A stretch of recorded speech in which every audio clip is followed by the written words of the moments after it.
नमस्कार मित्रांनो, बघा आज आपण घिगेवाडी तालुका कोरेगाव आणि जिल्हा सातारा या ठिकाणी आज आपण आलोय। तर आज आपण ज्यांच्याकडे आलोय त्यांच्या आल्याचं पीक आहे, शेत आहे। त्यांच्या शेतामध्ये आपले इंडिया ॲग्रो नावाचे जे ब्रँड आहे त्याचे काही प्रोडक्ट वापरलं होतं आणि त्यांना असा जबरदस्त रिझल्ट आलाय। आपण त्यांच्याकडनं ऐकूया की त्यांनी ह्या प्रोडक्ट्स ह्या आले पिकासाठी काय काय वापरलं होतं आणि त्यांना कसा रिझल्ट आलाय। तर तुमचं नाव सांगा सर। दत्तात्रय ज्ञानदेव साळुंके, मुक्काम घिगेवाडी, पोस्ट पिंपोडे बुद्रुक, तालुका कोरेगाव, जिल्हा सातारा। आता हे जे आल्याचे पीक आहे हे तुम्ही कधी लागण केली? हे मी मे जूनच्या दरम्यान लावलं होतं। जूनच्या दरम्यान तुम्ही हे आल्याचे पीक लावले। आज जून, जुलै आणि ऑगस्ट म्हणजे 2 महिन्याचं पीक झालंय तुमचं। 2-2.5 महिने झाले। 2-2.5 महिन्याचं पीक झालंय। तर तुम्ही ह्याला काय काय वापरलं होतं? मी पहिल्यांदा हे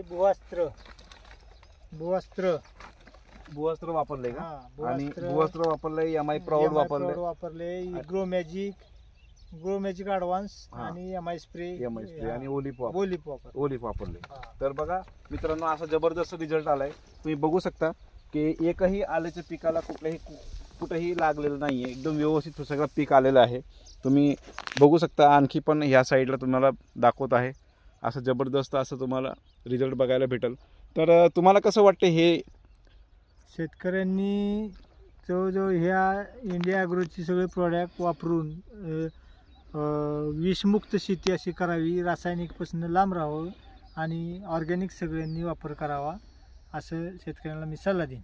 बघा, असं जबरदस्त आपल्या प्रोडक्टचा रिझल्ट आलेला आहे। तर सर्वांना मी रिक्वेस्ट करेल की आपलं इंडिया ॲग्रो नावाचं जे ब्रँड आहे, आपले जे प्रोडक्ट जे आहे हे यूज करून तुम्ही पण विषमुक्त शेती घेऊ शकता आणि कुठेही आलं लागत नाही आपलं प्रोडक्ट वापरून। जय हिंद, जय माय लाईफस्टाईल।